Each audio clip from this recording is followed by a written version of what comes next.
Good evening and welcome everybody to the Licensing and Environmental Health Committee. Happy Christmas to you all. It's going to be a festive meeting. We're going to end with carols. Are you all happy with that? Yes, yes. Maybe not a solo. I have to read the essay which is in front of me. Welcome to today's meeting. This is a public meeting and members of the public and press are permitted to report on the proceedings. Reporting includes filming, photographing, making an audio recording and providing commentary on proceedings. Please note this meeting is recorded and streamed live. These recordings are published on the relevant meeting page of the Council's website. By choosing to attend the public meeting, you are deemed to have given your consent to being filmed or recorded, and for any footage to be broadcast or published. If the alarm sounds, as I always say, follow me. The premises will be evacuated immediately. Do not spend time collecting personal belongings. All emergency escape routes are clearly signed. Once you have left the building, the assembly point is in the High Street opposite the Guildhall. Members and other speakers are reminded to use their microphones when speaking. As I said, welcome to the meeting. There are mince pies which are going around. If you want to consume one, please feel free. They're from Waitrose, so they're... Yeah, I know, deep gasps. Yes, nothing's too good for the working class. Anyway, any appointment of substitutions? Yes, thank you, Chair. Yes, we have two subs tonight. So Matt Lamb is here for Jabba Riaz. Jenny Barnes is here for Robin Norfolk. I should just mention as well, Lloyd Griffiths has sent his apologies. Maybe that he'll join us online a little bit later on in the meeting, so I'll keep an eye out. Thank you for that. Any declarations of interest? There being none. Any public participation or representations? No. Minutes of the previous meeting are in front of you. Is it your wish they should be signed as a truish record? Everyone's happy. Thank you very much. We move on to agenda item 5, Worcester Regulatory Services Environmental Health Update and Performance. At this point, I'll welcome Helen Cameron to the meeting. And is there anything you wish to add to the report which is in front of us? Good. That enables us to go through the pages page by page. If members have got any questions at any point, please indicate and you shall be heard. Anything on page 7? Page 8? Councillor Desire. Thank you, Chair. So 3.3, is it 3.3? Well, it doesn't really matter actually. The whole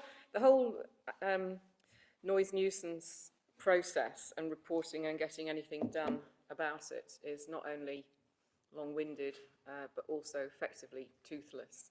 Because by the time something has actually gone on for long enough for you to get a case in front of a judge, it's all stopped. I mean, that is the experience that we've had several times in the retail park with hugely noisy works going on overnight, several nights in a row.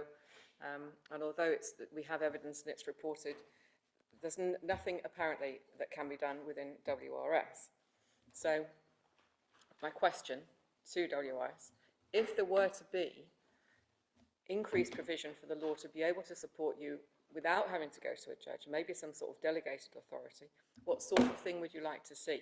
And you don't need to answer that now. I'd prefer if it could come back as a considered response, because if there are ideas that you have that could make things better, I'd be very interested to support it.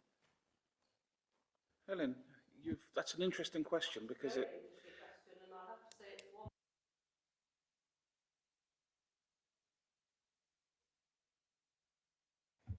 Apologies.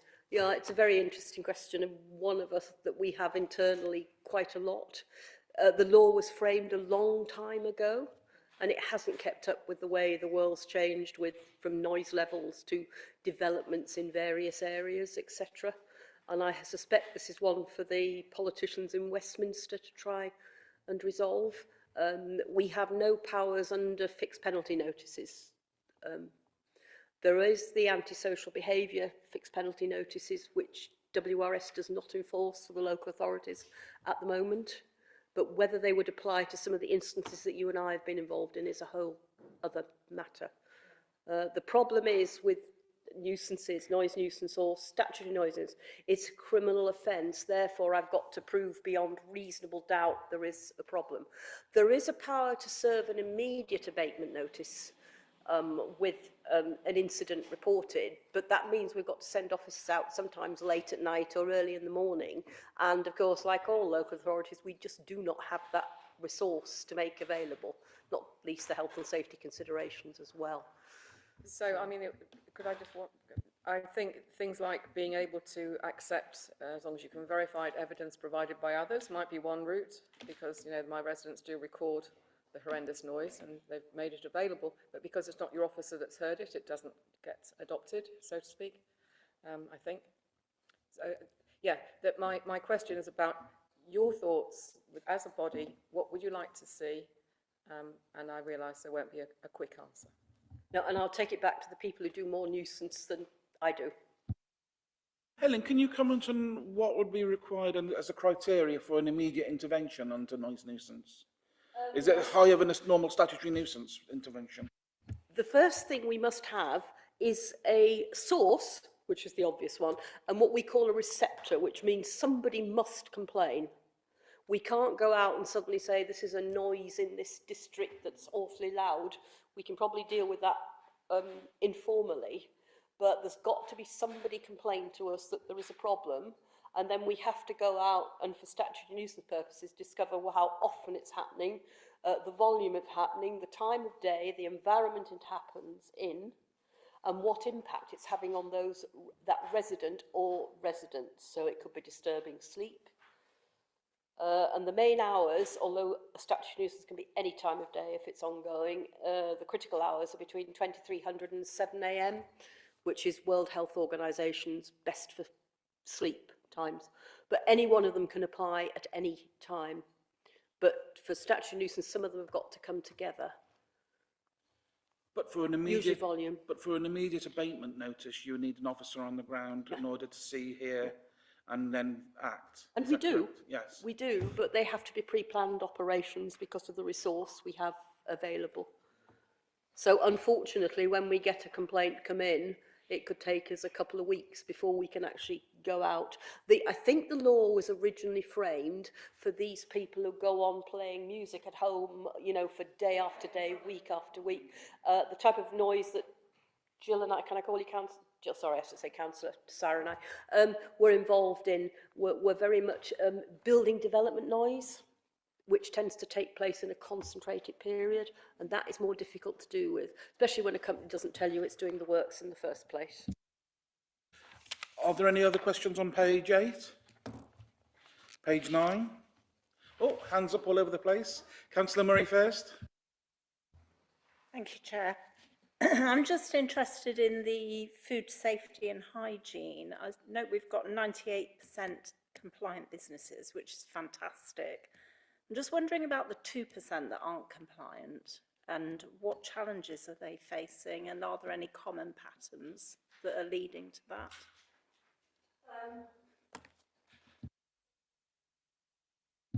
The common patterns are failure to have correct paperwork, which under the Code of Practice, the National Code of Practice we work to, means you are going to get a poor score even if you're immaculately clean.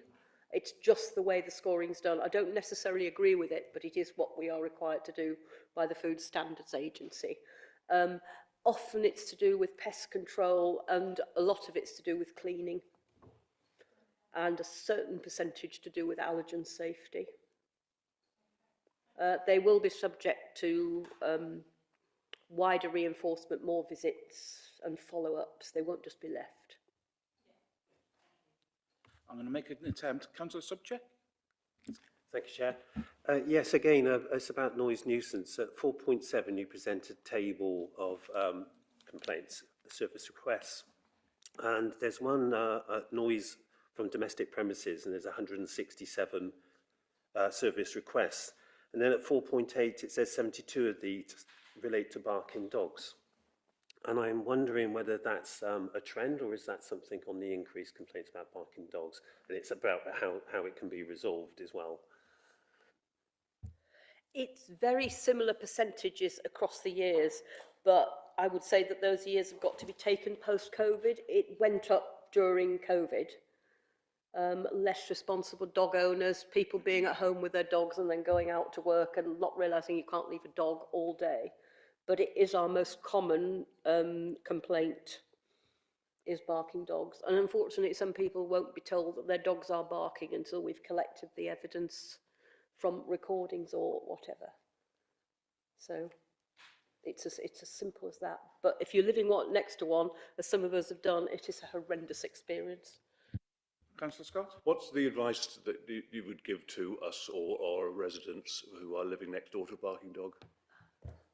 Tell them to get them under control. No, when we get a complaint into the office, we have a standard letter that goes out to advising people we've had a complaint. It gives no other details, just a complaint and a reference number. But for barking dogs, there's also an advice sheet that was drawn up by our dog wardens that goes out saying you can do this, you can do that. Now, I'm happy to circulate that round for you to see if you'd like to have that. Yeah, it gets reviewed. Yeah. Happy to circulate that to members? Yeah. Did you want to come back? Any more further question? No? Anything else on page 9? Councillor. Thank you. Can I ask, the pest control work, I understand, fairly recently was made freely available to people on benefits. Is that correct? That's your understanding? It was, but it's not the Mark Cox. These are pest complaints that would not be related to that free service that's available, and I do not have that data available, but you will be able to get it. Okay. We will request that data be made available for how many requests have been made, if that's okay with everybody. Yeah. Thank you. Anything else on page 9? 10? Councillor Murray? Thank you, Chair. Just a very quick one. Are there any hotspots for the air quality? Any hotspots in Worcester? And will they be prioritised for further monitoring interventions? I don't deal with air quality. Again, that's Mark Cox's team, and it's subject to a separate paper, I think, comes to this committee, which you may be able to say more about than I can. But yes, there are some hotspots in Worcester, being a Worcester resident. So, I believe there's a paper coming to the next meeting, but now I've said that, I probably won't. But I believe we have got that on the agenda. Anything else on page 10? Page 11? Oh, page 10, Councillor Barnes. Apologies, Chair. It's about the food hygiene rating. I understand that there have been comments in the press that some of these aren't actually accurate, that they don't have to be accurate, so people can stick whatever number they want on the door and they're not checked up. Any comments? I'm happy to reassure you that in Worcestershire, I can't speak for elsewhere, but I'm aware of the BBC broadcast, and it's very much being discussed at the Food Standards Agency board as well. We do make checks in Worcestershire. About every 6 months, we look at every business that's been downgraded, particularly anything that's come down from not necessarily a 5 to a 4, but anything else. And an officer will go out and make a check to see if they've changed their stickers. One of my teams sitting at the back did a major project last year and found a very high percentage that were non-compliant. That's across the county rather than just Worcester. We've done it again this year and it's been pretty good. The other thing that businesses do not realise or choose not to realise is that when a business changes hands and gets a new owner, the previous rating should come down. Now, we're not necessarily out and about to see them for probably 6 weeks after they open. But the public are very vigilant now. They watch the television and they read and they do report when things are wrong. And it is an offence to display an illegal sticker. It's a trading standards offence. There's a warning letter that goes out if they persist. And I'm happy to say that every time we've had to send a warning letter, the practice, they've put things right. Worcester businesses are very, very proud of their food hygiene rating. It's really important to them. There is no move at the moment, although the Food Standards Agency would like to do it, and so do we, to get mandatory display. It needs a piece of legislation in Parliament, which has not yet been found time for. So it only really goes up if they've got something to boast about. And, yes. And if they're a bit alarmed and concerned about their no-star rating, they are not compelled to actually display that. No, they're not compelled to display it at the moment, no. But you'll find it online. It gets displayed online. So it's always worth checking the app. which And is very and it user-friendly. can be given to all sorts of uses, such as ice cream vans and things like that as well. Yeah.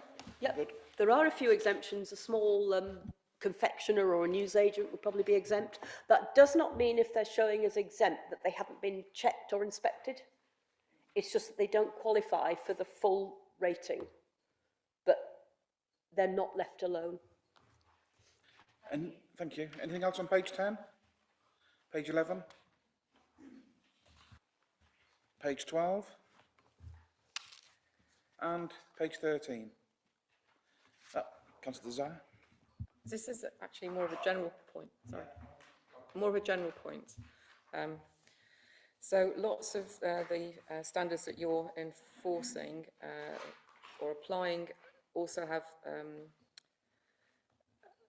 within it like equalities type statements, you know, that people shouldn't be disadvantaged from certain sorts of groups, like people with disabilities, for example. Yes? It wouldn't be something we'd really deal with because it's different legislation, which I think the disability legislation is enforced by the district councils. So my question is yeah. this. So WS helped me by inspecting a store that was stacking things in their house to such an extent that people couldn't get through to the post office. That was the health and safety legislation for us. And then if there was a DDA problem, we would refer it back to the relevant local authority office. It's not the same group in each council. But I think it's planning at Worcester that enforced the DDA. My question's really, it's more general than that. So when the officer went out to inspect, they said they couldn't really come up with enough of a health and safety reason to make them take any action. But I then found out that if I was to try to pursue it through the Equalities Act, an individual has to go to the Equalities Commission themselves. There's no body to look after it. There's no official route for them to make such a complaint. Similar to my other question, would it be possible for WRS to look into whether or not that is something that could be adopted in some way in order to support people who would otherwise really struggle to make any sort of complaint on those grounds? I think that would have to come back to each of the district councils respectively. I'm not familiar with the legislation enough to make any further comment. But it isn't something we deal with at all in the office other than refer people on. No, I'm aware of that, and that's what I'm really querying. Something we might want to take up with the WRS Management Board, if you want to give us a note on it, Jill. I think it's a little bit beyond our remit, but I understand the urgency and the issues involved because it's certainly relevant to people who can't get about. I think it's something which you will take away and look at in a different format and come back maybe with something which we can help with. Councillor Holmes. Thank you, Chair. On the subject of allergens, and I do note that you've noted that they do tend to, companies do tend to look at their allergens, but if they change suppliers, they don't necessarily refresh. Is there regular communications to these organisations to remind them of the importance? Because it is very important. If you are allergic to certain things, then you do need to be keeping on top of this. And to speak, you know, if they're changing, just speak to people. Have they got the displays saying, talk to us if you have allergens? There's an awful lot of work being going on. You'll all have heard of the tragedies, and it's usually young people, and particularly Natasha's law that came in about pre-packed food. A lot of the legislation is enforced by trading standards, and we're not a unitary, but because we are also manage trading standards, we work across each other, and we visit more of the smaller premises where it's likely to be a problem. So all of my team are trained in allergens and the things. It's the British Hospitality and Caterers Association. It's their main priority for the coming or this year and next year to improve allergen things. And I think if you go into restaurants now, the better ones, you'll be asked when you virtually go through the door, have you got any allergens?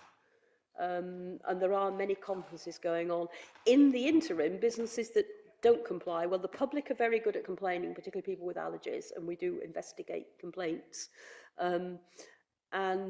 But in law, in between, when we're not around, because we're only around intermittently, it's their responsibility to get it right. If it goes drastically wrong, it's unfortunate, but we cannot be held liable because the law is clear. It's the food business operator that is liable at all times. And there's plenty of legal cases that actually state that, but we're doing our best. If there's an actual incident, who goes in then? We would, probably with a trading standards officer if it was serious enough, or we would go to a minor, what appears to be a minor incident, and if need be, call on the trading standards expertise as well. So, yeah, hopefully we're covered. Okay, thank you, everybody. Are there any final questions which anybody wish to ask? There being none, the report is, the recommendation is for the report to be noted. Oh, sorry, Councillor Kinsella. I just wanted to make a general point, just to say thank you very much to the environmental health, community health staff for what a job which I'm sure is often quite in quite challenging situations. So I just wanted to say, you know, thank you for doing that job. You beat me to it. Oh, sorry. Thank you, Helen, for doing all the work you do and for all the team work you do around you. You do a fantastic job and you are very much appreciated for the work you do. Thank you. We'd love to give you more resources, you could do even more, but sometimes that's under our control. Are there no further questions? Why? Because somebody has to. Okay. Thank you very much. We now move on to agenda item 6, the licence and annual report. Niall, is it you? It is, Chair, yes. Okay, yep, thank you. Anything to add? No, Chair. Similar to Helen, if there are any questions, the information's there. It's a fairly lengthy report, so rather than me sort of paraphrasing and going through the whole thing, if there's anything of note that you'd like to, or would like me to comment on or clarification, I'm happy to do so.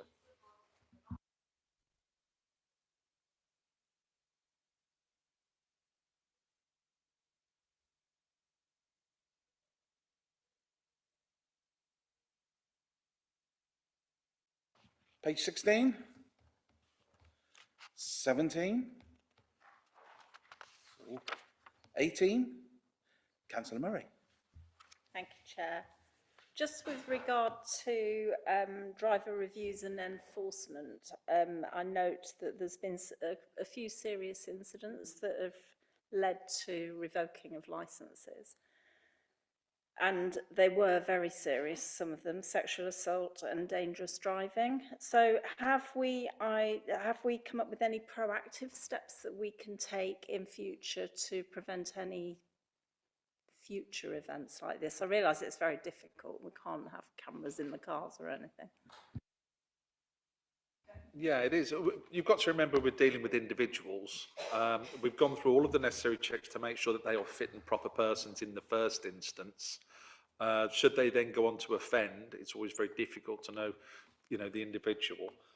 We do all that can. So we have the safeguarding training, which is in the report. That was something which was introduced, or is being introduced from January onwards next year.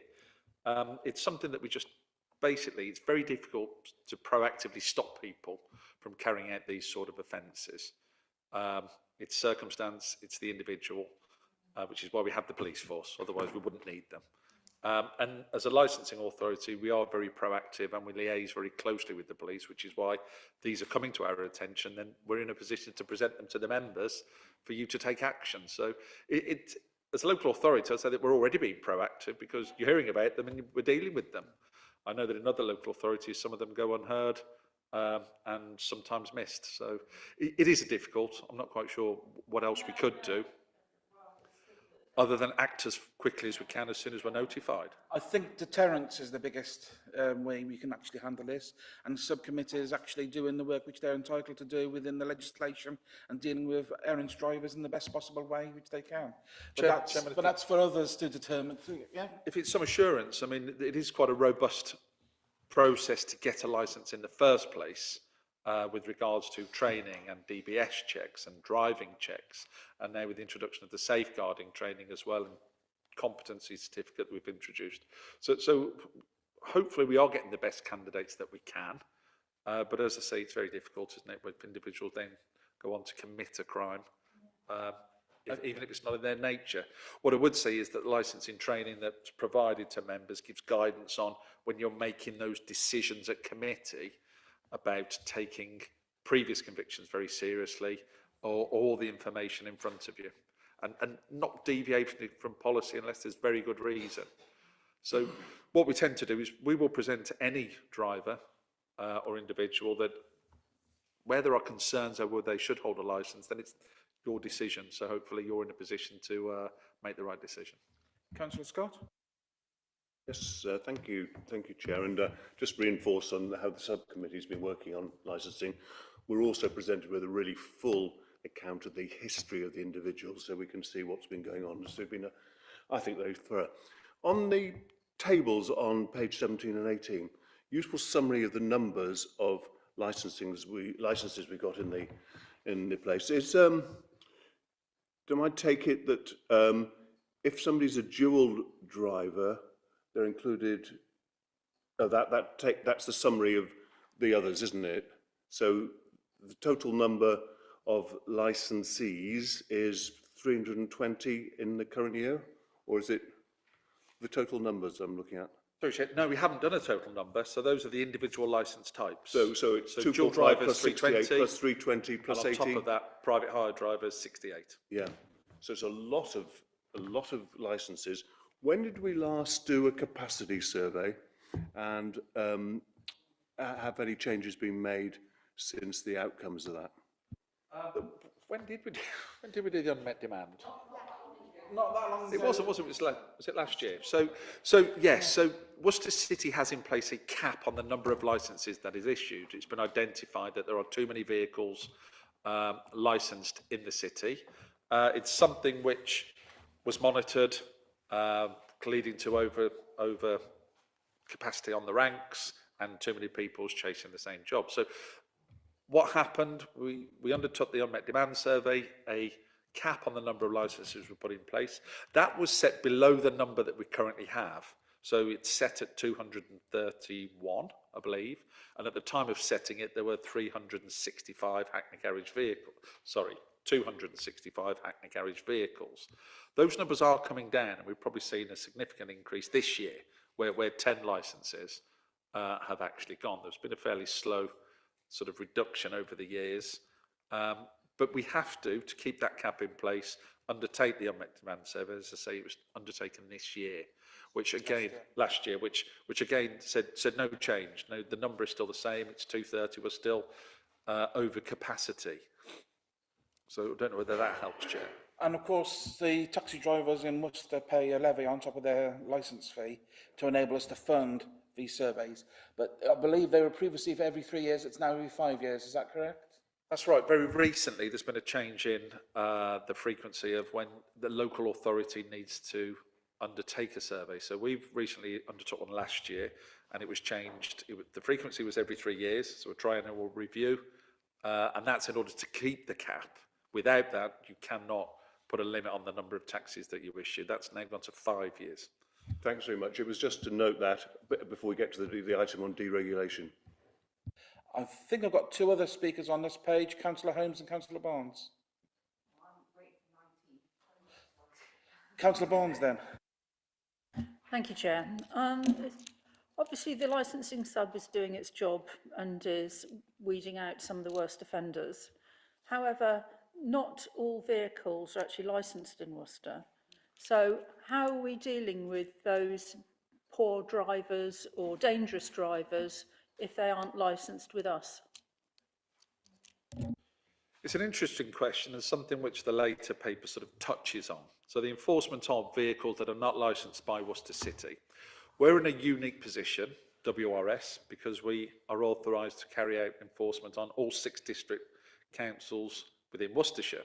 So should any of those vehicles you're referring to be one of those districts, we can take action. We can take enforcement action, we can deal with the drivers, we can deal with the vehicles. If they're from a district outside of our jurisdiction, then it's the same as any complaint. We would have to forward on the complaint to that licensing authority and hope that they would deal with any complaint that we have in relation to their drivers. We work very closely with the police and information is shared. So if there are persistent offenders, registration numbers of vehicles that are maybe poor driving, not complying with their conditions of licence, we share them. We share them with the police, and the police have their road traffic unit, and they can pull them over and sort of do the necessary checks. But you're right, when it comes to other vehicles, we have to work with those other local authorities. Now, there is one, and again, it's in the report later on. Wolverhampton City Council is probably one of the main licensing authorities in the country now. And we see Wolverhampton vehicles licensed and working in Worcester City. We invite their officers down to Worcester, and they have been in the city centre on 2 occasions in the early evening, checking their vehicles. So they can come into our area by invitation and carry out enforcement checks, which is something that we will continue to do. Any other questions on page 18? Page 19. Councillor Holmes first. Thank you. Thank you, Chair. It's scrap metal merchants and dealers, basically. So we've got their licence, but how do you know? I looked today on the city website because I wanted to use scrap metal. How do we know that they're licensed as residents? How do we know? Do we have any form of rating systems, any checking systems, and any enforcement of what's going on? How do we know that they deal with the waste that we hand over to them responsibly, and they don't just go and fly tip it, for instance? You know, what sort of checks are being done? Thank you. Yes, they should carry a licence. It's not to the individual, it's to the business. So you can always ask for their licence number and do the necessary checks. I'm trying to think if there's a public register for scrap metal. I'm not sure there is. It's held by the Environment Agency. So on the Environment Agency website, they should have all details of waste carriers and scrap metal dealers and site licenses. Going back to your original question, making sure that they're bona fide and that they're not getting your scrap. When it comes to scrap metal, it's unlikely they're going to fly tip it because there's a value to it. So what you're probably thinking of is just general waste carriers. So when they come and do the house removal or they empty your garden, those are the people that you may have concerns about. Again, they are regulated by the Environment Agency and something that you'd need to report on to them. Fly tipping is an offence, and the local authority, I believe, the civil enforcement officers often have powers under the environmental crime section to deal with that. Councillor Desira and Councillor Cooper. Thank you, Chair. First point, in the bullet points, 319, but on page 19, it's got, what does CSE mean? Can you just help me out with that? 319, child sexual exploitation. Oh, thank you. Now, the next points, so am I reading correctly that 3.20 and 321, that cars that have been written off drive as taxis? Is that what that says? Just a little bit before your time. So part of the policy that, yes, there are certain categories of written off vehicles, and the council was licensing vehicles that had previously been written off on certain categories, something which was spotted and addressed, and the policy changed very recently. And that's what that paragraph's about, the action that the council took in relation to their policy and amending it so that those vehicles couldn't be licensed. We're in an unusual position that we introduced the new policy, but there was an oversight on the vehicles that were already licensed by the council. So they were coming up for renewal, and our policy said they couldn't be used as a taxi. So those people have been using them on occasions quite happily for sort of 6 or 7 years. So we had to look at how we were going to deal with it and what we're going to do. So the policy still stands that you cannot use written off vehicles, certain categories, and those are the more serious ones, as taxis in Worcester.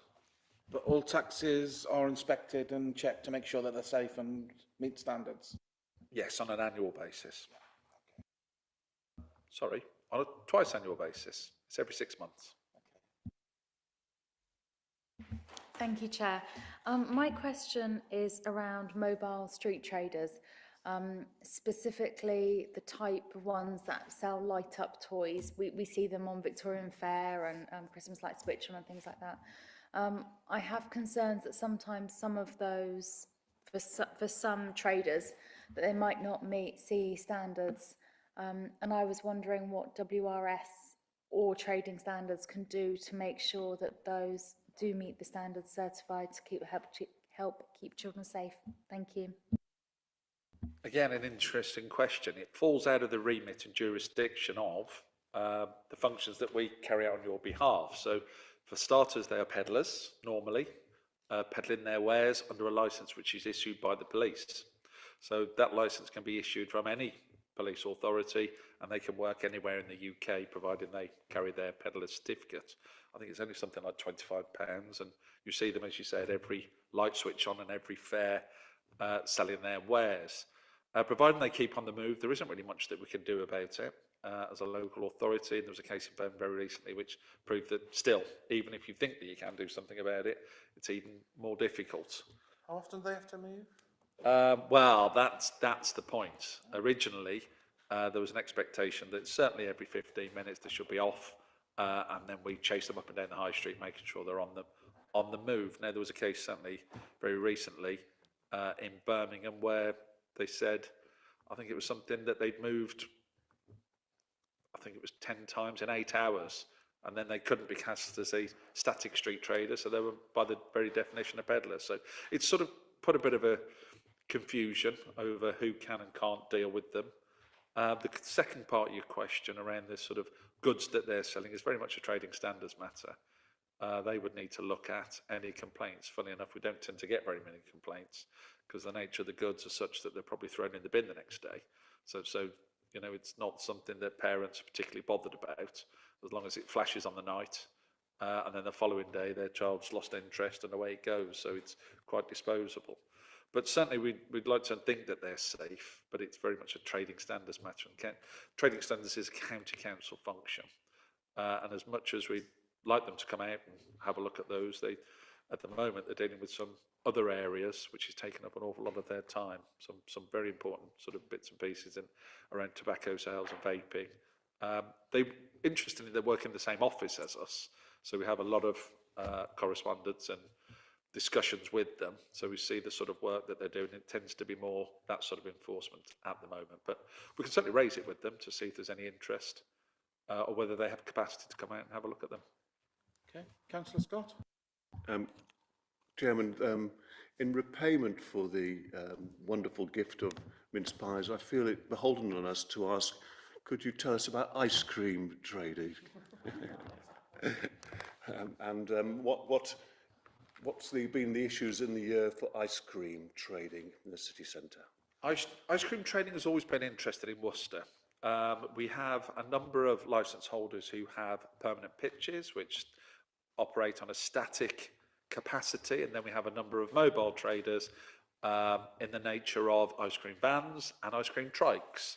And sometimes these clash, so the traders clash in relation to how they're operating, not operating with their conditions, and complaints are raised with the local authority.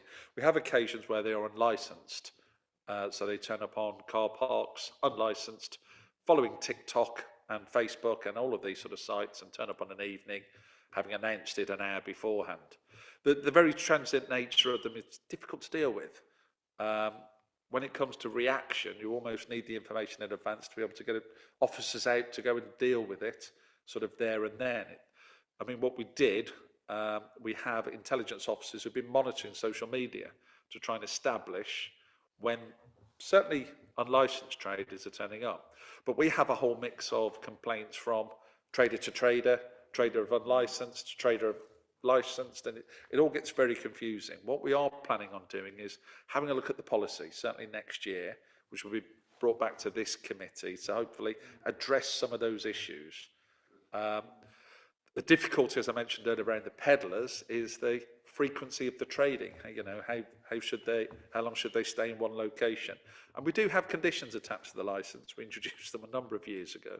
Interestingly, I think we got national coverage when we introduced conditions around the length of time that mobile traders could stay in one location. So it is already there, and we try as we can to deal with them, but it does tend to be sort of trader to trader. We get very few complaints from members of the public, which is interesting. So that's currently where we're at. As Councillor Scott will know, ice cream trade is of a particular interest to me. I am increasingly concerned about the number of illegal ice cream traders in the city who are trading without a licence. I do regularly report when I know about them to officers. People regularly criticise me for doing so. They say, what harm are they doing? Well, as far as I'm concerned, it's an issue of public protection. We're protecting the public from rogue traders. And those who are operating without a licence are rogue traders. And we need to do everything we can to make sure that they don't operate in the city. And I'm comfortable with the thought that we're still doing a good enough operation to tackle and address some of these concerns. But we could always do more, obviously. But it's catching them. Sorry? There's certainly a report coming which I've requested. Oh, I was going to say Councillor Cameron, but I wouldn't insult you. Oh, flattery will get you everywhere. Thank you. Just to say, when it comes to the mobile ice cream traders, they're technically food businesses, so they should also be registered as well. So we should have home addresses. And if people will provide us with vehicle details, we can track them down and ask them to register. And it's already been mentioned, we also do Facebook checks to see if we can find them, but they are a little bit elusive. But just to make clear, they should be food business registered as well. I've got 3 people on this subject. Councillor Desira, Councillor Cooper and Councillor Holmes. Thank you, Chair. So you can put one date in your diary if you'd like to. When they have the Worcester Play Day at Purdyswell Young People's Leisure Centre, there's an ice cream van that turns up unannounced and parks on the grass just outside the boundary fence. And we're pretty sure that he shouldn't be there. So I don't know what licence that might fall under, but yeah, he turns up and stays for, and if it's a nice day, he's very busy. Thank you, Chair. To follow up on your earlier point about ice cream vans, the residents on Barbourne Lane frequently complain about ice cream vans because of the diesel and the noise and the fumes. I've tried to seek clarification before unsuccessfully about what is an appropriate length of time for them to be there with their engines running, please. Thank you. It comes back to that question that was asked earlier around how long can people stay in one location and trade under a mobile licence.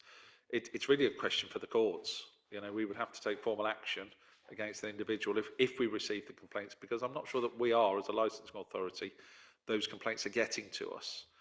We had them in other districts. What we tend to get the majority of the time is the trader basically trying to eliminate their competition rather than the genuine complaints. And I'm not saying they're not genuine, that's probably incorrect to me, but from the members of the public who are concerned about nuisance news, fumes, so that we can actually go out and assess who they are, you know, how long they're sitting there for, and you're right, whether they're leaving their engines running, although it comes down to emissions and idling and all sorts of other questions that probably again are outside of our jurisdiction.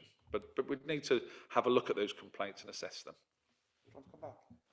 Thank you, Chair. Yes, please. Obviously, it's not just the noise and the fumes, but also that we're in an air quality management area.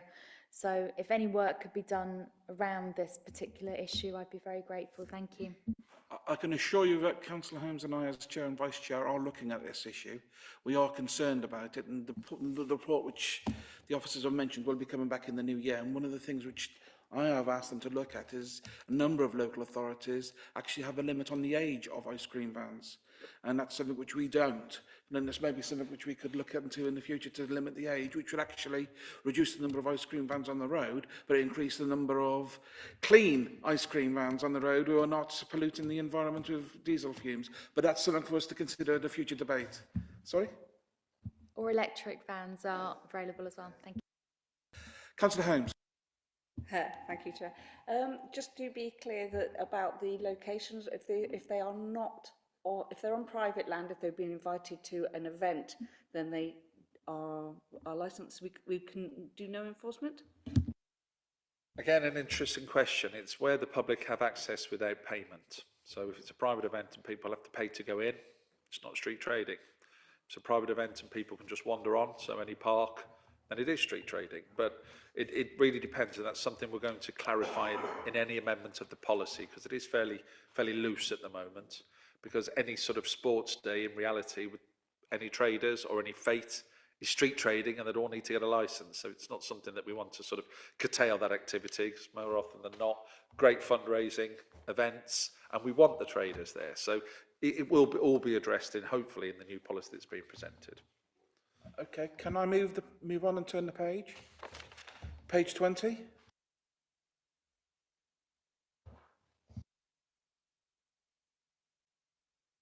Thank you, Chair.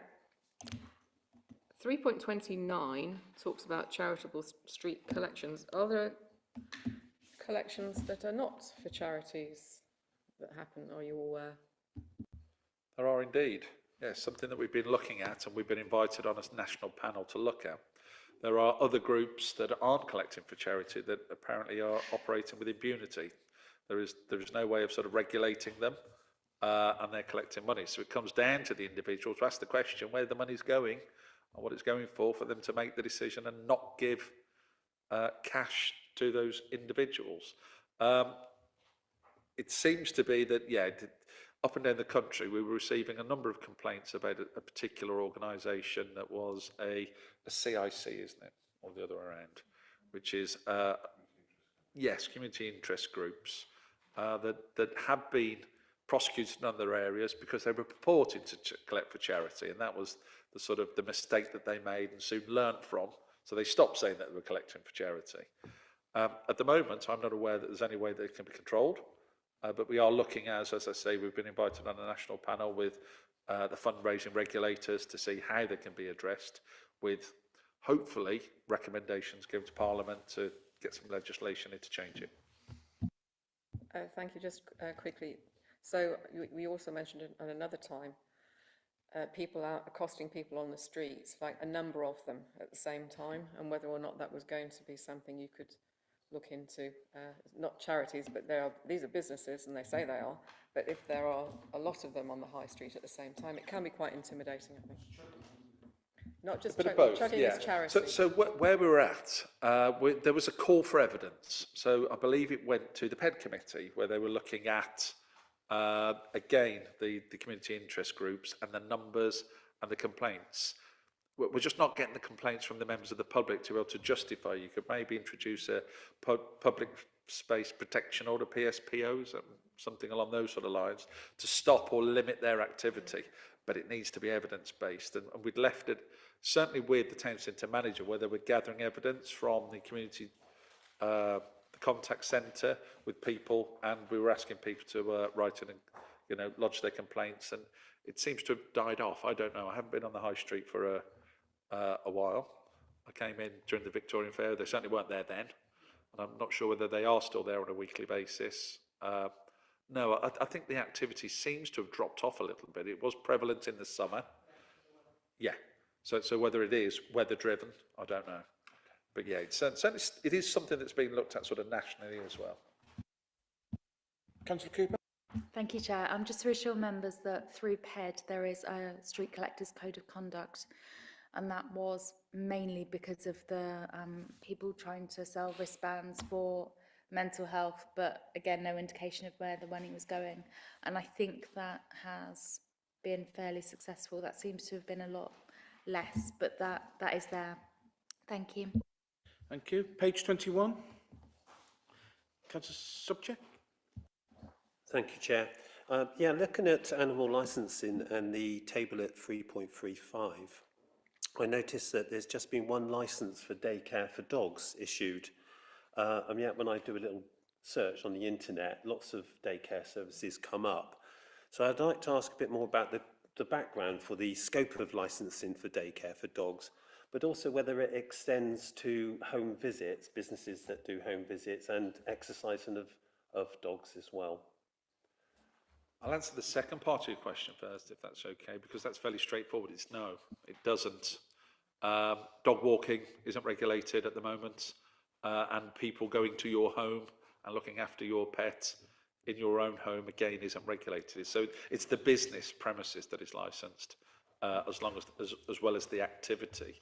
Just for clarification, so when we look at home boarding for dogs, they are also permitted to do daycare as well, something which it wasn't clear, and it was certainly raised by the chair at a meeting very recently, because you'd spotted exactly the same. It was the number of individuals who were offering sort of daycare for dogs as services, and then when we actually looked, all of those people are registered for home boarding of dogs. So it's an activity which sort of goes hand in hand. To clarify, a home boarding licence also is a daycare licence combined. That's useful to know. Councillor Zera. Thank you, Chair. On 336, sex establishment and sexual entertainment licensing.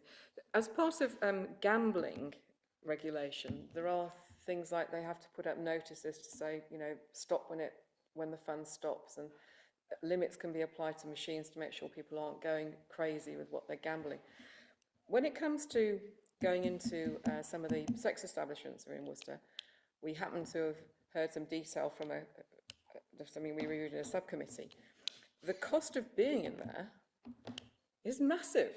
I mean, it's absolutely tens of thousands of pounds can be spent and, you know, got rid of in a matter of a few hours. Is there any duty of care from the establishment to make sure that people aren't actually bankrupting themselves in these, when they're possibly in a vulnerable state, as in maybe intoxicated? I was shocked at the amount of money anyway, and apparently to the business, this was normal. Yes, so just as a bit of background for other members, a complaint was received, it was probably, was it a year ago, maybe even longer, of an individual who attended one of these establishments and then proceeded to spend thousands and thousands and thousands of pounds. Apparently unaware, the claim was that the individual was unaware that this money was being taken from his account. We did investigate it. We went along to the premises and we looked at their financial records, and they had all sorts of safeguards in place for the individual. However, it was alleged that those sort of amounts, or that sort of amount of money, isn't unusual on those premises. That's what the outcome. Again, it's one of those that they often have sort of celebrities and pop stars and all sorts of people going in, spending vast sums of money on very expensive champagne and exotic dancing, and it wasn't unusual, which is why concerns hadn't been raised at the time. But they do have in place a self-check that they get the individual to sign to make sure that they are happy with, you know, the amounts that they are sort of, it's almost as you say, it's a self-check, whether on that occasion it didn't appear to work, and there's all sorts of other allegations which I'm not going to go into. But unfortunately, we couldn't find any wrongdoing. So it is difficult, but it comes down to, again, adults being able to look after or control themselves in those sort of establishments. Yeah, I wasn't thinking that there was anything you could have done. No. I'm just wondering whether something could be considered to have a bit more protection. You know, spending 36 grand in a night out is like, you know. No. Okay, thank you. It's an interesting question. Anything else on page 21, Councillor Barnes? Thank you, Chair. Going back to the dogs and cats, I've reported, not very recently, but a breeding situation for dogs that wasn't regulated, and the council went and spoke to that person and said they would be keeping an eye on adverts from that person in future. But how proactive are you in actually monitoring sale of dogs and cats in that way? There's obviously some of these animals are very expensive to buy, and yet they don't seem to have had very much protection in some cases. We are proactive. We have an intelligence unit, and we've actually had an operation very recently where we were looking at online selling platforms. The difficulty you have, certainly with individuals, is that it may not meet the business test. There is a test in the Act which talks about the number of litters, and it's 3 litters in any 12-month period, where they then are legally required to get a licence. So we have an intel unit monitoring those advertisements of the planning of the selling platforms, and then when they hit the threshold, flags are going to officers to investigate further. So there is ongoing monitoring of those individuals. I mean, we have a number of cases that are going forward for prosecution at the moment. So certainly formal action. So it is being looked at. Kieran, I don't know if you want to mention more on this subject as a result of Operation Lisbon 2 and things. What's going on? Thanks, Chair. Yeah, the operation is called Operation Lisbon 2. The intelligence team looked over a 14-month period, and they actually found in Worcestershire alone £4.2 million worth of advertisements. Like Nyla said, it does have to meet the business test, but what we have done is we've also looked and kept a watchful eye on those that were kind of borderline to meet in that business test as well. So we'll be keeping an eye on those and making sure that they're not still breeding when we look at this operation again. I'm very grateful, thank you.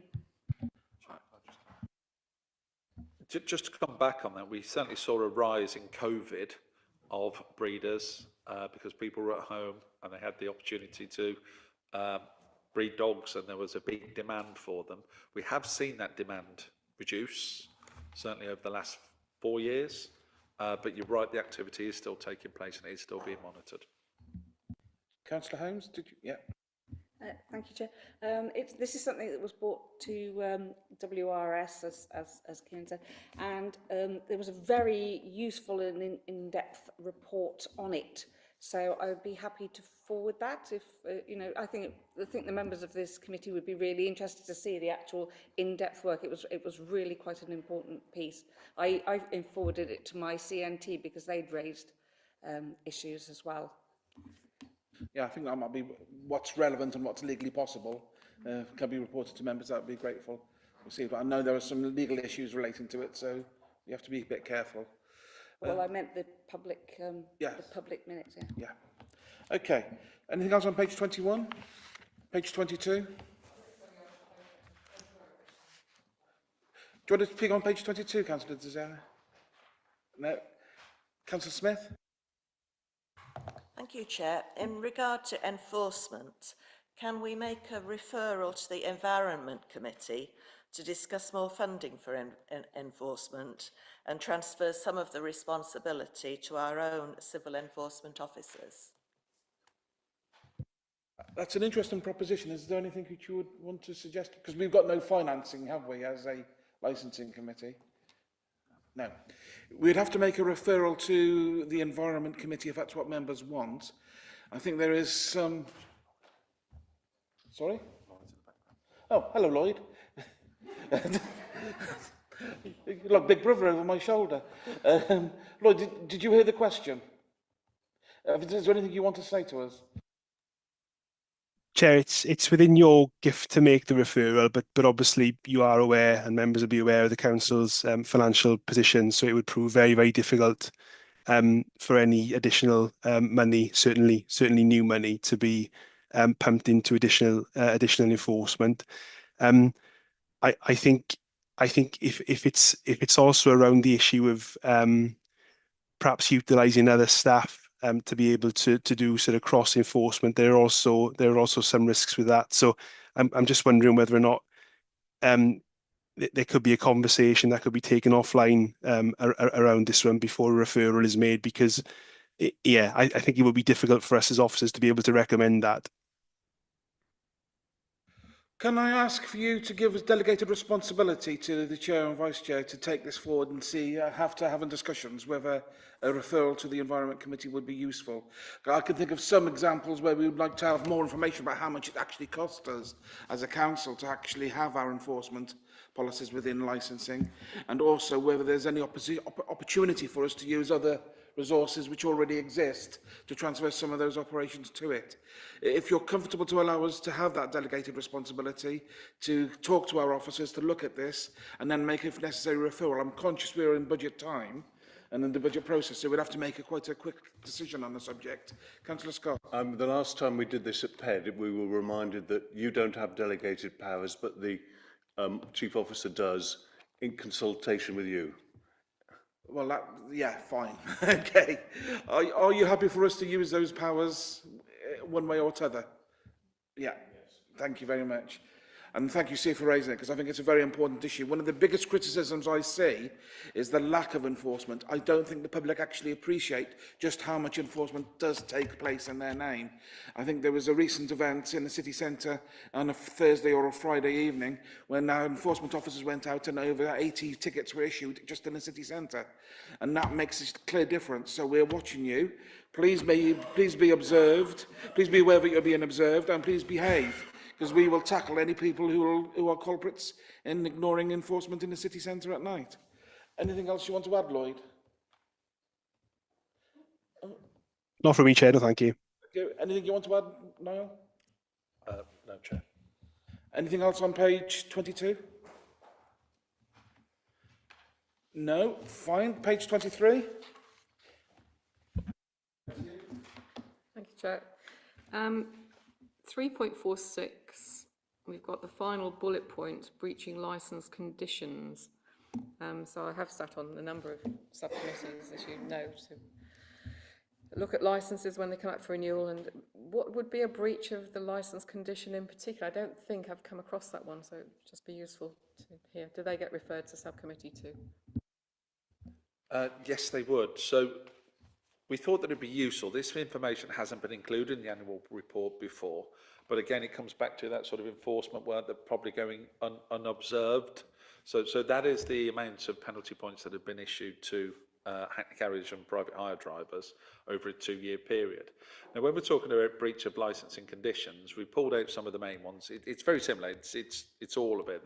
There's a list of probably 20 to 30 offences that could possibly be undertaken by an individual licence holder. But of course the main ones are the overranking, failure to wear a badge and left in vehicle unattended. On the spot, I can't think of any. I mean, there is a long list. I can have a quick look in a minute. It's in the policy, but I haven't got the details of individual ones. But yeah, there are lots of things like, you know, taximeters not being displaying the right amount, signage, plates not in the right place, all sorts of infringements that are very minor in nature, which is why the points are issued, hopefully to clarify, to focus the mind on the individual so that they get the house in order. Now, what you tend to find when it comes to committee are those individuals that basically they're not heeding the warnings from officers, and they're reaching their threshold of points. We put a threshold in there, so there must come a point where a sanction is taken against that individual. The points themselves, in reality, mean nothing until they get to the maximum number, which is 15, which is when you guys get involved and have to start asking the individual, what's going on? You know, why are you either ignoring the officers when they're carrying out the work, or why can't you comply with the conditions of licence? So that's what they tend to be. But I can have a look and get you the individuals if you'd like me to. But certainly they are listed. So for your information, if you look at the taxi policy, which is available on the website, I think it's towards the end of the policy, there's a table of all of the different infringements that can take place. Look forward to getting one before. And I will stress once again that overranking is an issue in this city, and we are again going to enforce that as much as we can to prevent that from happening. It is a nuisance to a lot of other road users, including cyclists and pedestrians. So if you're caught, you will get a point. You will get points. Anything else on page 23? Finally, page 24. Councillor Holmes. Thank you, Chair. I'm quite interested to see what's coming up in the next year, and obviously we'll go over it in detail, but I was wondering, do things like the non-surgical cosmetic procedure licensing, is that things like Botox and stuff like that? Will that include things like there's a proliferation of nail bars? Is there any sort of standards with that, or are we expecting them to form their own sort of association and form their own form of regulation on that? I can't answer the second part. When it comes to nail bars and those sort of beauty treatments, that they're not regulated. What we're looking at here is exactly what you said: your Botox, your fillers, your laser treatments, your other tattooing. There's all sorts of treatments that are coming up that are completely unregulated, and in reality, they're medical procedures. So that is what this is going to look at. Again, it's probably been delayed somewhat. Certainly when they made the announcement, other things seem to be taking priority.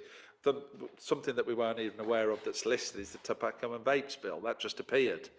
you know, and then suddenly that's going to be a district council responsibility. So it's more than likely coming our direction, and that is going to be massive. You know, every corner shop or every premises that sells tobacco products will need to be licensed somehow. We don't know how that's going to look or what it's going to be, but it's something that's going to be regulated, which, believe it or not, up until now, it isn't. Tobacco sales aren't regulated. It's bizarre. There are regulations in place in relation to how they should be sold, but not about the individuals who are selling them or the premises that are selling them. So vapes, for example, we're aware of the changes to single-use vapes. This will have a massive impact on our high streets. We've seen, certainly in the last few years, proliferation of vape stores and bubble American candy sweet shop stores that are all sort of geared towards selling vapes. I mean, it's obvious that it's directed at the younger generation, and it's, you know, I think government are playing catch up now to try and regulate that and ensure that it doesn't cause harm to our younger people. Other interesting ones, certainly primate licensing.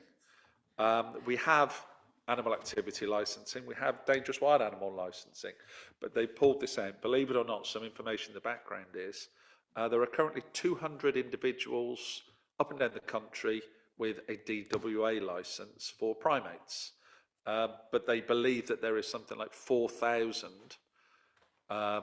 primates out there that are currently unlicensed. Again, we haven't got this information. We don't know who they are. We don't know where they are, but it's something that they felt strong enough to bring in separate legislation to control it. So interesting bits of legislation that we're going to be looking at, and that is coming our direction, isn't it? So again, you'll be receiving reports shortly on a new licensing scheme as soon as we get the information, and fees and charges and how that's going to be regulated. I'm guessing we'll have to work closely with the vets, because certainly veterinary practices will have this information because they'll be treating these animals. I think certainly within Worcestershire, over the last 10 years, I was aware of one individual who had a DWA licence for a capuchin monkey. And so they are out there, and they are in our location somewhere, but just a case of finding them. Councillor Cooper? Thank you, Chair. I was wondering if the government will be giving any additional funding to legislate to be able to do this work in the tobacco and vapes bill, please. We are assuming that it will be like all licensing, which is cost recovery. So there will be a cost for the license for those individuals, which will then fund the administrative and the enforcement process. So it is unlikely that, I don't know about the funding of these, because there's been a lack of information to date. We really know the headlines at the moment, unfortunately. Noel, can you give some indication, some background to the difference between registration and licensing? Like, all hairdressers and tattooists need to be registered, but they're not licensed. There's a difference, isn't there? And yeah, can you give a bit of an explanation? Yeah, the registration is simply that. You register with the local authority in the old days it was a ledger that you opened and your name went into a book. The licensing scheme gives you permission or rights to actually undertake that activity. So they are slightly different. We deal with registrations, permits, licenses. With licenses, conditions can be attached and firmer regulation taking place. With registration, it is simply that. What you tend to find, certainly at the moment, or certainly historically, we register acupuncturists, tattooists, and with that you have to have bylaws then which control their activities. So the registration is fairly straightforward. It's the bylaws that control how they operate. With the licenses, it normally the legislation and the law which tells them how they operate, and the policies and conditions that are then drafted by the local authorities. Noel will be aware that not long ago I received a complaint about a tattooist in Worcester who is no longer trading, and the complaint was that he'd undertook a tattoo and intimate piercing on an underage girl under the age of 16. Consequently, I asked for support from licensing, and there was nothing to regulate that. It has effectively becomes a police matter, and that does concern me. So I would welcome any kind of reform in the law which actually give, again, public protection to individuals who need it. It's long overdue, yeah. Councillor Holmes. Yeah, thank you, Chair. And I would also like to add sort of protection to these non-surgical procedures. I don't think people realise quite how, or most, I say women, but I'm sure a lot of men have these procedures as well, but they are really quite permanently long-term damaging, and it's high time something was done. But I did have another question. As a former keeper of chickens, and I'm hoping to keep chickens again, there's recently been a register of outdoor birds introduced. Do you think that will come across our table at all? Or do you think we'll at least be fed back the information from an environmental health point of view, for instance? I'm being told that it's Trading Standards who will be dealing with that. Karen, can you confirm? No, Chair, but most likely because they look after the other side of the animal welfare, farm animals.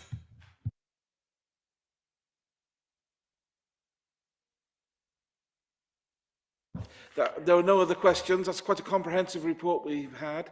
Thank you for your participation and asking the questions, and thanks to our officers for being put under the spotlight and agreeing to answer the questions in the way that they have, and thanks for the honesty which has been involved there.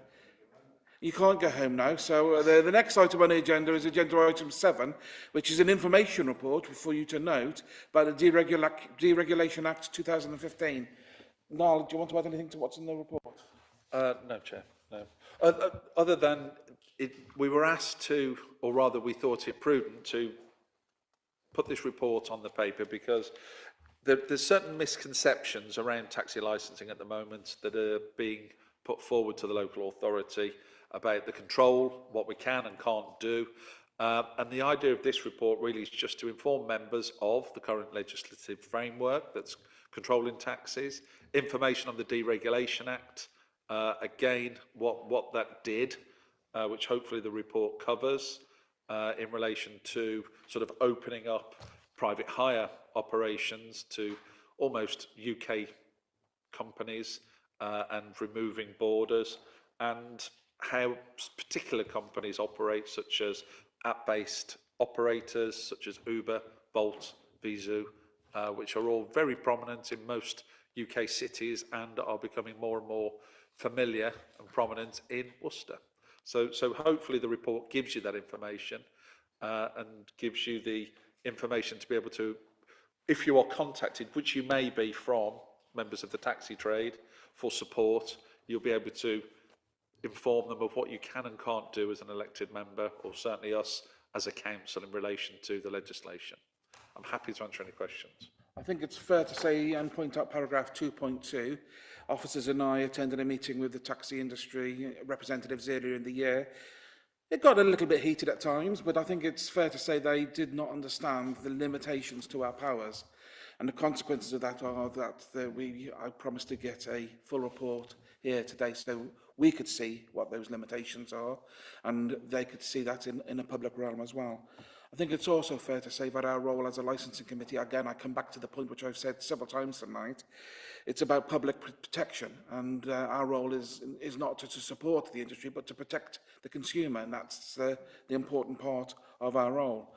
I think it's also fair to say that the industry is changing, and it's fast changing from a licensed hackney carriage to Uber-style taxis or private hire vehicles, and I think we need to be aware of that change in the industry and consequential legislative changes which may be required to support it. There was recently a adjournment debate in the House of Commons where members of Parliament from all sides of the chamber expressed concern about the current situation.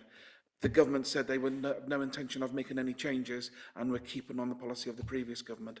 I think that's the situation as it stands. It's not going to be a legislative priority for us, but we have to be aware of the consequences for the industry and how we have to adjust ourselves as a licensing authority to the new changes which are happening. Any questions? Councillor.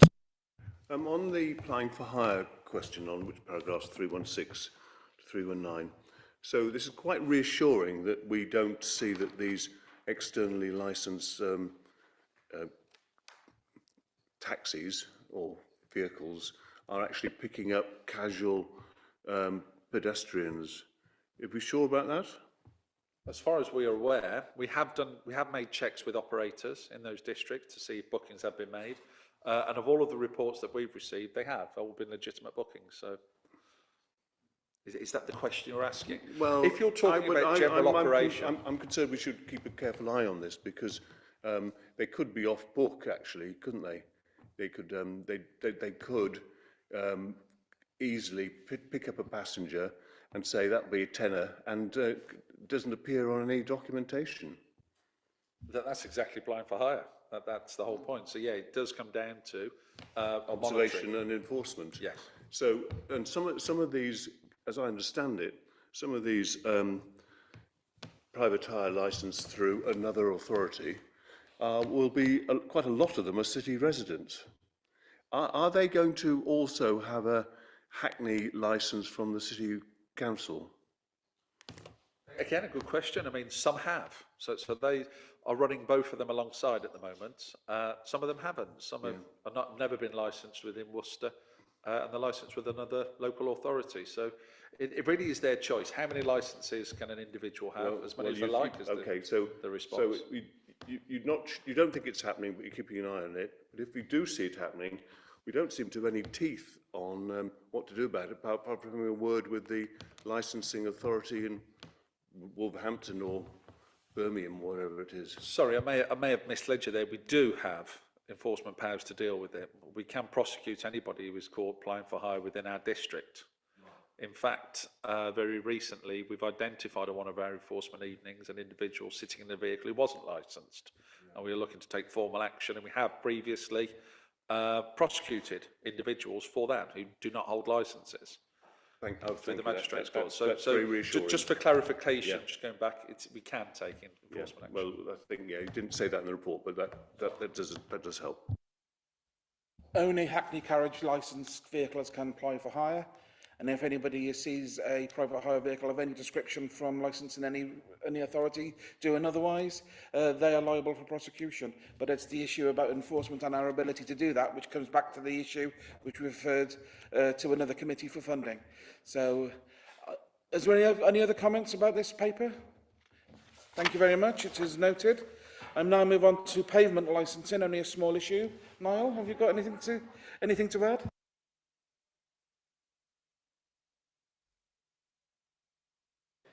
Any questions or comments on pavement licensing, Councillor Scott?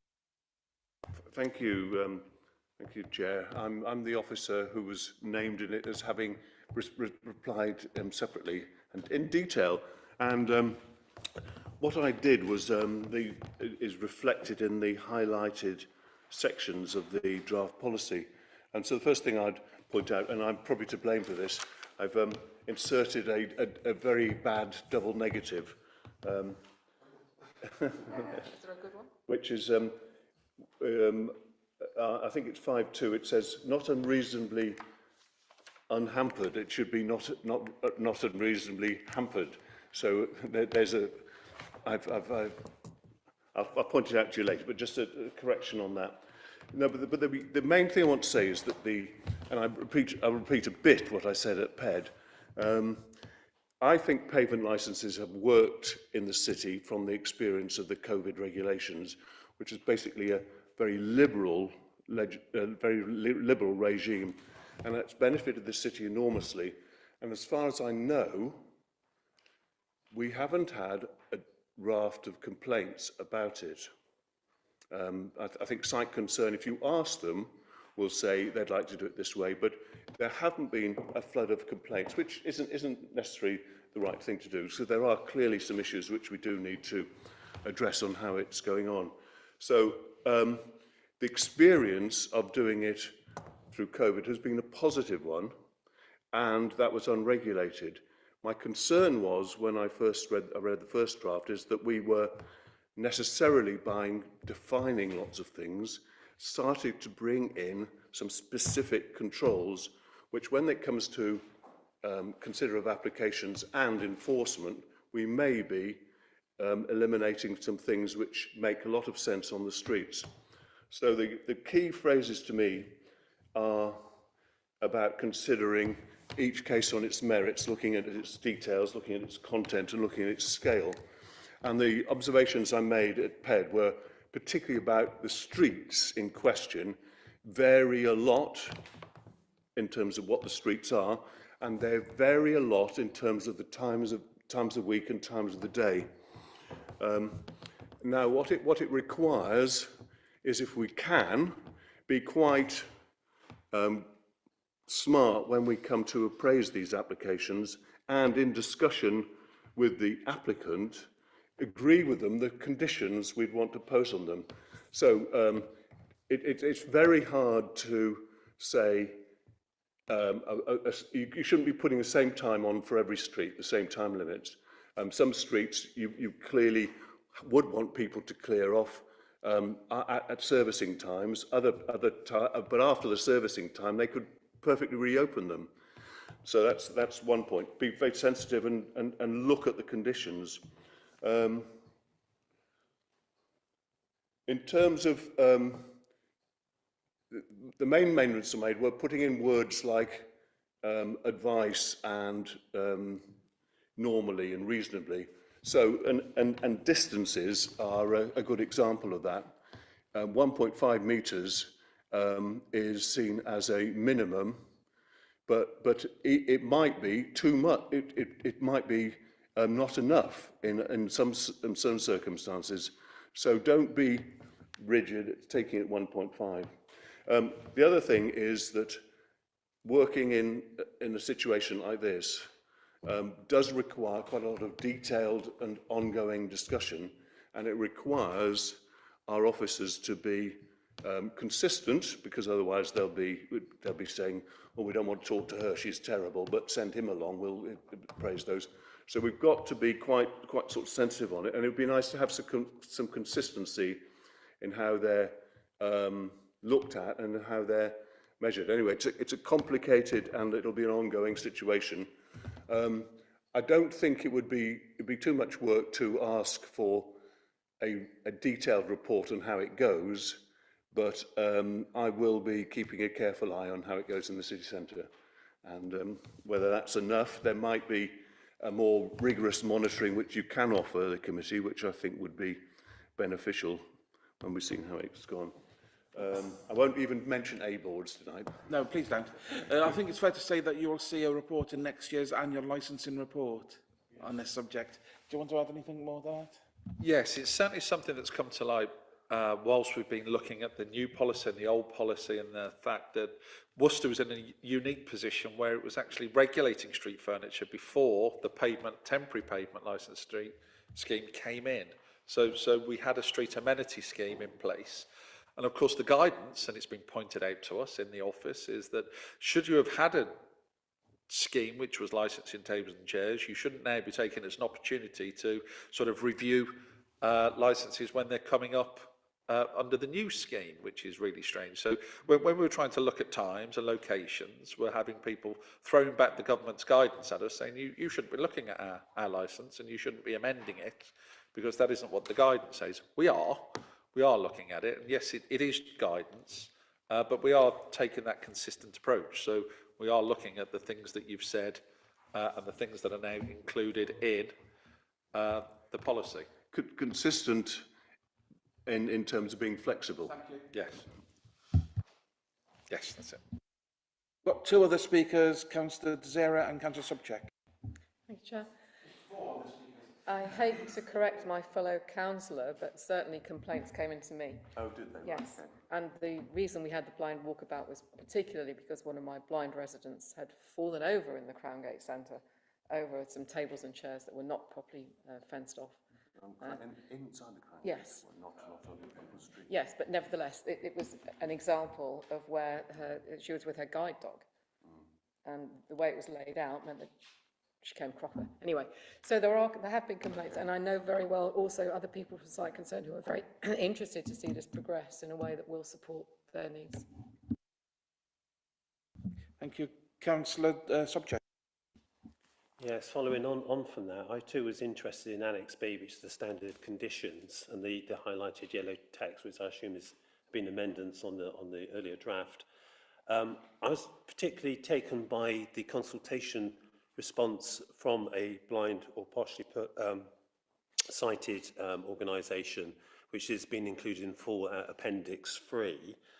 Some of this is quite detailed about the height of barriers going all the way to the ground. Think about the metal bases not protruding beyond those boundaries. But that isn't exactly reflected in the report.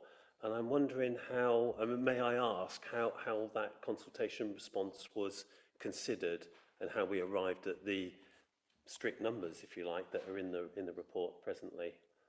Certainly. They were considered, when they were presented to PED, the policy is now slightly different to how it looks then. What we were trying to do was address all of those concerns, but it came to light that over time, we're not really in a position to be able to.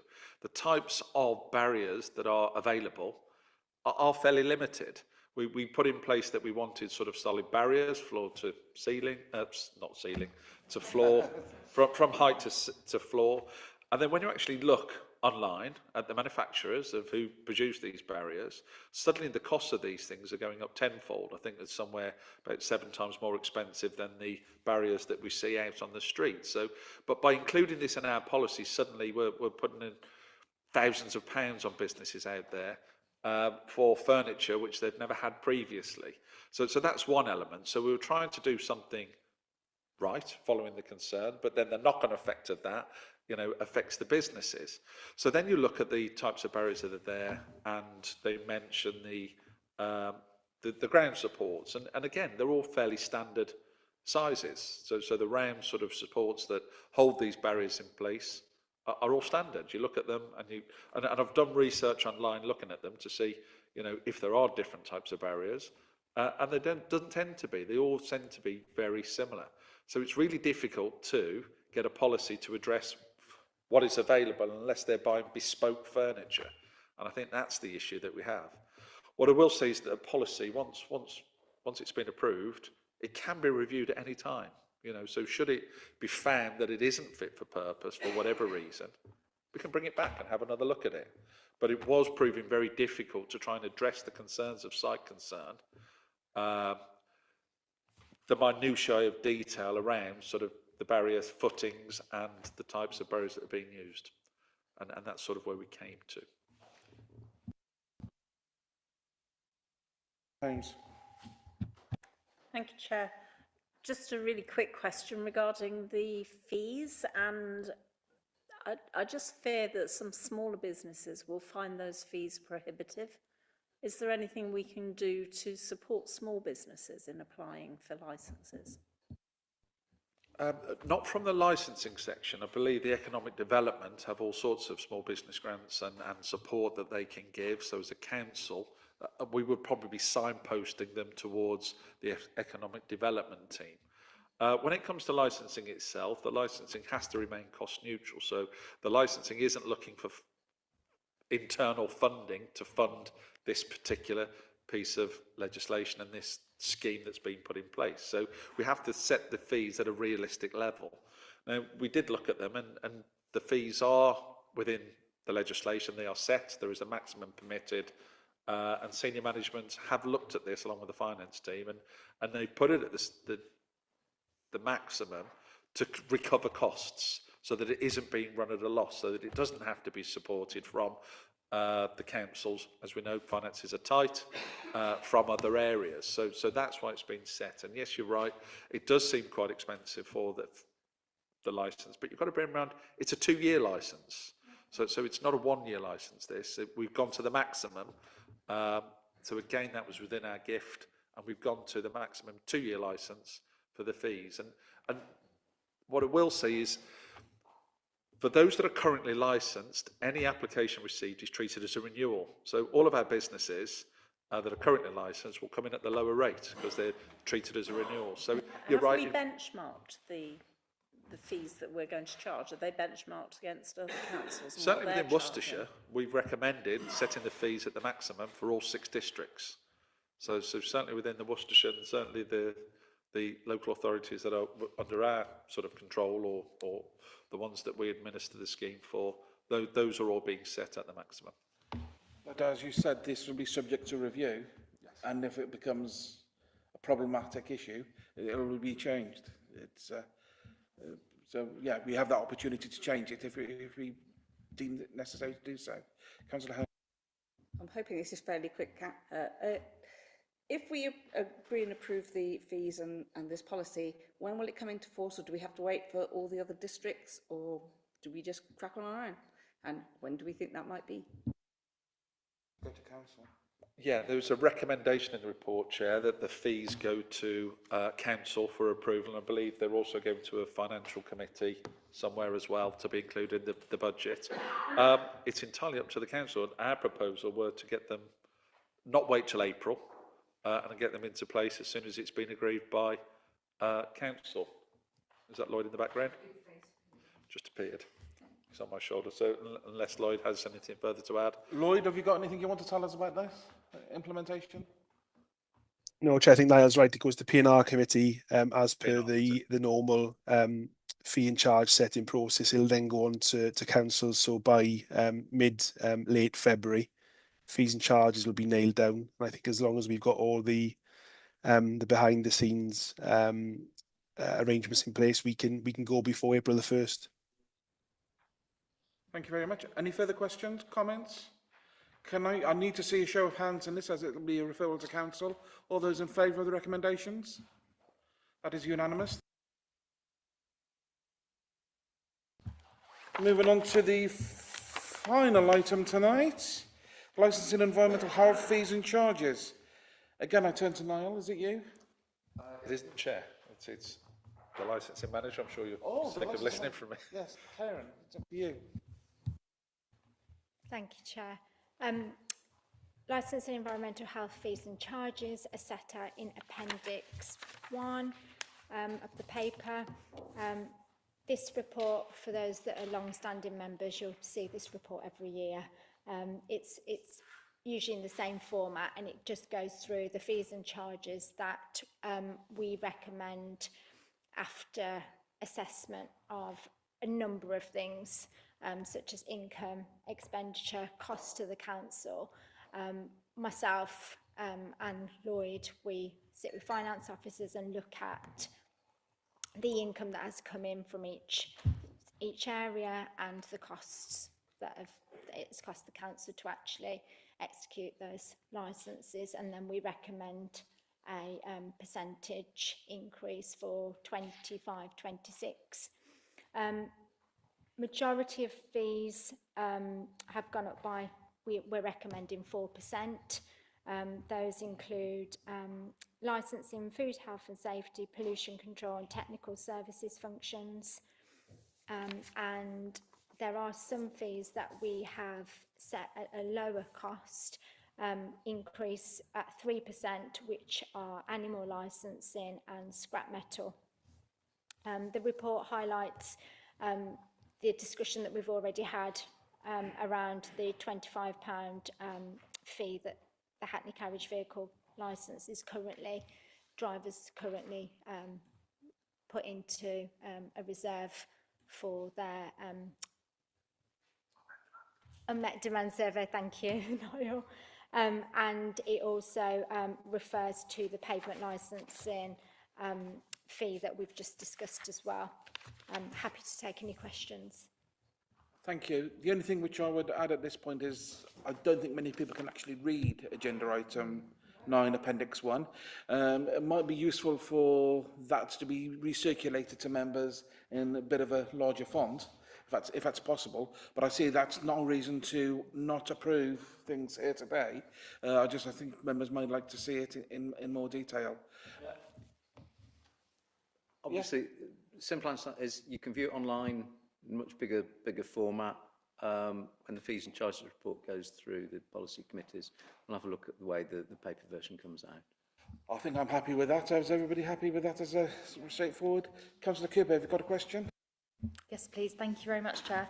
On the page 101, the things around dog kennelling, veterinary fees, it says upon request, and I understand why that is, but I just wondered if there are percentage increases with that as, for instance, veterinary fees go up. Thank you. Yeah, with those fees there will be cost recovery, and it does depend on the vet that we use and the type of issue that it is, so it can fluctuate depending on those. But they will always be cost recovery. Can I see a vote in favour of this report to go to council and that consultation and all the rest of it? We are happy for that. That concludes today's meeting. I've not been notified of any other business. Can I thank you all for attending? Wish you all a happy and Merry Christmas. Look forward to seeing you all in the new year, fresh-faced and all the rest of it. Looking forward to a new year of licence and regulation. And thank you to our officers, including the ones who are currently sat at home. We do appreciate you, even though you don't say it very often. So thank you very much indeed for all your services. See you next year.